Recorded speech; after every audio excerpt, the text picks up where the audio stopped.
Hi, thanks for being with me today. These series of videos are addressing the issue of pornography, and this is the second in the series. In our first video, titled Pornography Number One, we imagined that Becky and Tom had come for counseling, imaginary clients. They'd spent some time talking to me in their first session about the struggle that they had, how she discovered that he was doing pornography. They had long conversations about that. It was very disruptive, very sad, very hurtful to her. They came for counseling, and our first session was basically me getting to know them and finding out what's happened and how would they like me to really be helpful to them. In the second session, finding out, getting an update from them, what's happened since our first session. You'll remember that I addressed my second session really with Becky, and one of the things that I wanted to make very, very sure that Becky understood was that this issue and this problem that Tom has about pornography and masturbation has really nothing to do with her whatsoever. There's no culpability on her part regarding this sin of his.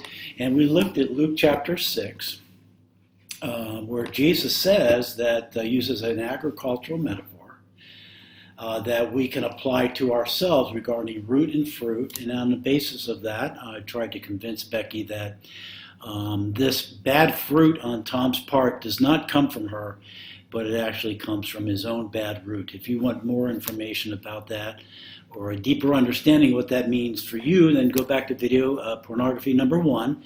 And that might be very, very helpful if you're a wife whose husband is failing in this area and you're wondering what you're doing and how you're contributing to his failure. I would very, very strongly suggest that you look at video number 1. Well, this is video number 2 now. We want to turn our attention to Tom, who has been very sad and broken over the fact that he's been doing this for a long time. And it's turned out he's confessed to not only a pornography problem and a masturbation problem, but Becky now has also declared that he's been lying to her these many years. And now there's a trust problem going on as well. Now, what I would begin by telling Tom is two things that we'll talk about today very briefly. Number one is I would say to Tom, and I would say to you, my listening audience today, and that is the way to deal with pornography and masturbation. There are external things that have to happen in order for that to go well. But there are also internal things that have to go well as well.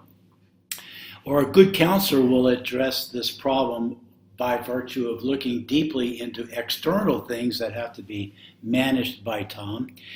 But very importantly also that there are internal things that have to be looked at and addressed if Tom is going to be sober and free from this addiction to pornography and masturbation. What do I mean by the externals? Well, what I mean by that is that there are things that Tom does externally that contributes to this addiction of pornography and masturbation. For example, Tom has a phone, and that phone is a smartphone, and if he's like a lot of guys, he has learned that if he goes into certain websites and certain apps, that's one way that he can pull up pornographic images. And so externally, a good counselor will help him. He and his wife will find ways of filtering that smartphone so that he no longer has access to those apps and to those websites. Sometimes that means getting a filter. Sometimes it means having a password that only she knows. And in some situations, a guy has to give up his smartphone and resort to using a flip phone because he just can't resist the temptation when he has a smartphone to finding ways to go into websites. Oftentimes, Toms have filters, but they know privately ways that they can get beyond and over and through that filter into a website that they keep secret. And they keep that little avenue, that little sneaky doorway into a pornographic website so that they can have access to it if in the crunch they really want to have it. But if Tom's going to repent of this matter, then he's got to find a way to shut down his phone as an avenue of pornography. He and his wife are going to have to do the same thing regarding his computer. He's going to have to buy and download a Covenant Eyes sort of a filter that filters out pornographic possibilities.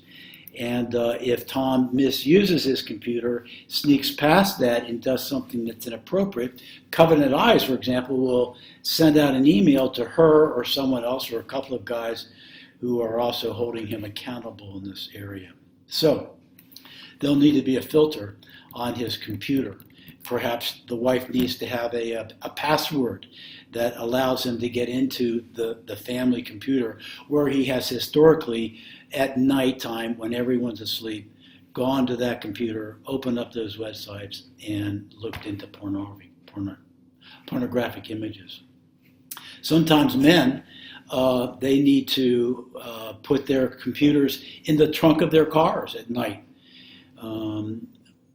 as a way of externally making that an impossibility, him using that computer as a way of getting into pornographic images. There's iPads as well. They'll have to work out. Get rid of the iPad, maybe come up with another filter. Those are three: computer, iPad, and phones are ways that guys tend to make themselves available to pornographic images. Another one would be external influence would be the TV. And various things that can be found and downloaded on TV that he can manipulate his way through the channels of certain TV programs and find things that are very inappropriate. So those are external things. One more thing, I mentioned it earlier. Externally, he's going to have to ask a couple of men to hold him accountable to being faithful and sober in the choices that he's making. And that would be an external thing. That would be a necessity. Oftentimes for men who are trying to become sober and be set free from this enslavement to pornography. More about those things in an upcoming video, including, or more importantly, especially the one about men who can hold him accountable, and what does that look like and how is that done. But, so there are external and internal things that need to be done. And the second thing that I want to impress upon my clients, Becky and Tom, and my listeners today is that if both of those things need to be addressed, but there's one that's more important than the other, internal and external. One is more important than the other. And as important as the externals are, it's only 49% important. The internal things are really going to be the determining factors as to whether Tom is going to be sober or not.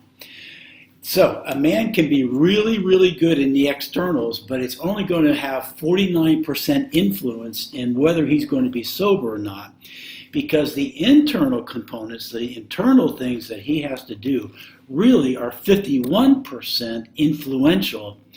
And if he's going to be successful, he has to do the 49%. But more importantly, he's going to have to understand about the internal things that have to be understood, implemented, adhered to, and practiced in order to overcome this problem. Okay, we got this now?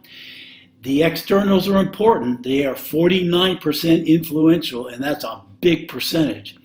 But more important than the externals are really the internal things that Tom has to come to grips with if he's going to become sober in this matter of pornography and masturbation. Now, in video number 3, what we're going to do is look into the internal things, the 51% that's going to make or break Tom and going to enable him to be successful in breaking free from this thing and forever free, or whether he's going to fail in doing it. If he does not conquer this 51%, he's not going to get past this problem. And it's not uncommon for me to find guys in counseling who are really good at the 49%, and they're really, really frustrated. They'll tell you they've been trying for decades to change and working really hard on all these external things, but they're not able to change. And the answer to that is they've not addressed properly the 51%, which are the internal things. We'll begin to do that the next time we meet in video number 3. Look forward to having you then.